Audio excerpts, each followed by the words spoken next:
All right, today we're going to tackle a question that I know is on a lot of people's minds. If someone in my family has Alzheimer's, does that mean I'm going to get it too? Let's break down the science behind the genetics to get some real answers. It's a deeply personal and, let's be honest, a pretty scary question.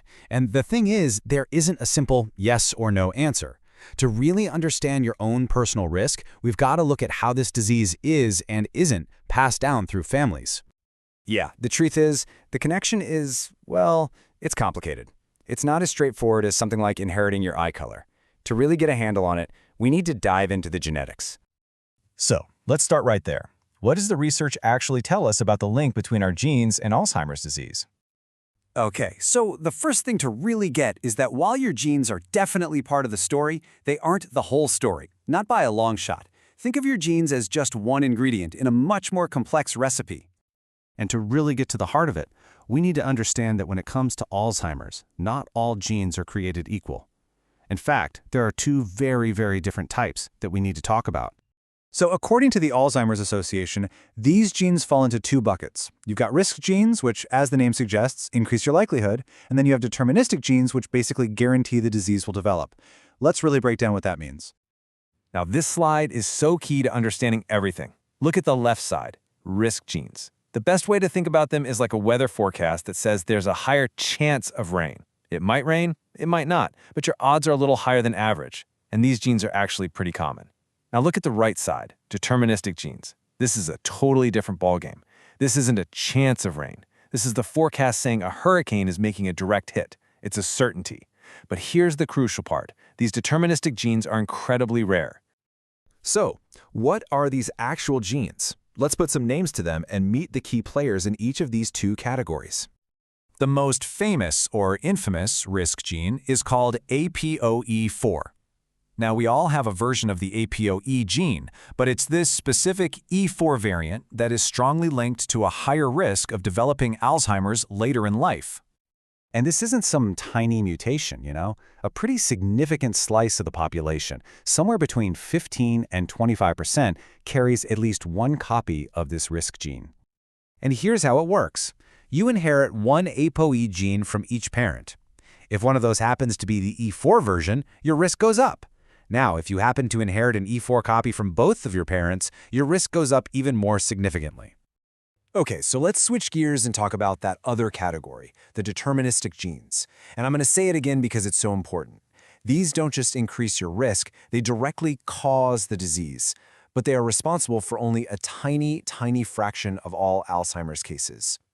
And this slide does a great job of showing how they work. Basically, a mutation in one of these three genes, APP, PSEN1, or PSEN2, starts a really damaging chain reaction. It makes the brain produce way too much of a toxic protein, which then clumps up, damages nerve cells, and ultimately, that's what causes the symptoms of Alzheimer's to appear. So this table just sums it all up perfectly. You can see APO4 up top. That's our risk gene, and it's associated with the much more common late-onset form of Alzheimer's. The other three, APP, PSEN1, and PSEN2, those are deterministic, and they're linked to that very rare early-onset form where symptoms can show up even before someone turns 65. But, like we said at the start, genes are not the only thing going on here. So let's zoom out a bit and see how this all fits into the bigger picture of risk. It's so vital to remember this. Even if someone has a risk gene like APOE4, it is not a foregone conclusion that they'll get Alzheimer's. So many other factors are at play. And here are some of the biggest ones. Age is by far the #1 risk factor. The older you get, the higher the risk, period. After that, you see things like a history of serious head trauma, poor heart health, things like high blood pressure and diabetes, and then, of course, lifestyle choices like smoking or not getting enough exercise. It really goes to show, what's good for your heart is very often good for your brain. So, we've gone through a lot of science. What does this all mean for you in practical terms? Let's bring it all home with some key things to keep in mind. First, it's really helpful to be aware of the signs. And this isn't about just, forgetting where you put your car keys. We're talking about significant memory loss that gets in the way of daily life, confusion about time or place, new problems with finding words, or big changes in someone's mood or personality. And if you or a loved one are experiencing these symptoms, the most important step you can take is to see a doctor. There are a lot of other treatable conditions that can cause similar issues, so getting a professional evaluation is absolutely essential to find out what's really going on.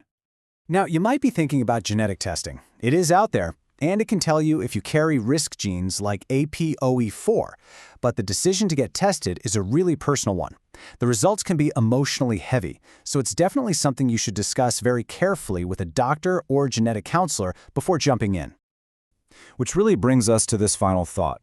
We are learning more and more about our own genetic code every single day. The challenge for all of us now is to take that powerful knowledge and use it, not to be afraid, but to empower us to make choices that can lead to longer, healthier lives. Thanks for joining us for this explainer.